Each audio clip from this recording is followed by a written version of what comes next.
Lors de ce débat de haut niveau, les premiers ministres de la Côte d'Ivoire, de la Guinée, du Cameroun et de la Tanzanie jettent les bases d'un New Deal africain public-privé. Avec les multiples défis auxquels le continent reste confronté, ils partagent des vues et d'expériences en matière de boom démographique, pression budgétaire, nécessité d'accélérer l'industrialisation et l'intégration régionale. Le thème de ce forum est clair.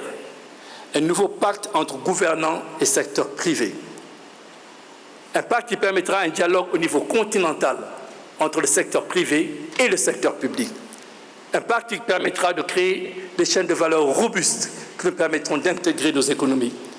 Un pacte qui nous permettra de créer la valeur et la richesse si nécessaire pour la création d'emplois et l'amélioration du bien-être des populations. C'est un pacte d'engagement, de transparence et de résultats.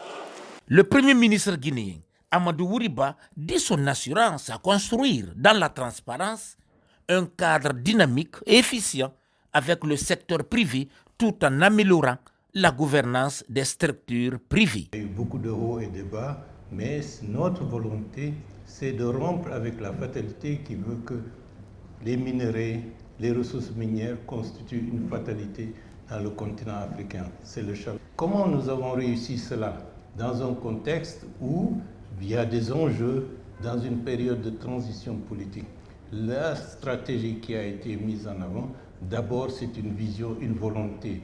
Exploiter les ressources du pays avec une détermination sans faille, en prenant en compte nos erreurs antérieures, les erreurs que nous avons apprises des autres pays pour mettre en place un écosystème permettant de conjuguer à la fois des intérêts qui sur d'autres espaces sont des intérêts rivaux.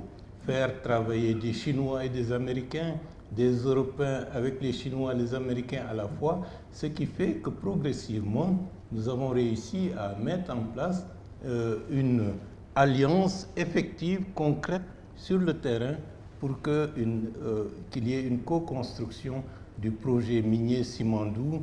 Il y a Baou, il y a Rio Tinto, il y a d'autres structures, Winning, les locomotives sont fabriquées aux États-Unis sur des rails installés par des Chinois. Donc c'est cet écosystème que nous avons réussi à consolider qui fait qu'à la fin de cette année, le premier train qui transportera le minerai de fer du Mont Simandou arrivera à l'océan Atlantique. Ce forum se présente comme un espace de débat destiné aux décideurs gouvernementaux et secteurs privés. Il s'exprime sur les grands enjeux de l'émergence économique de l'Afrique.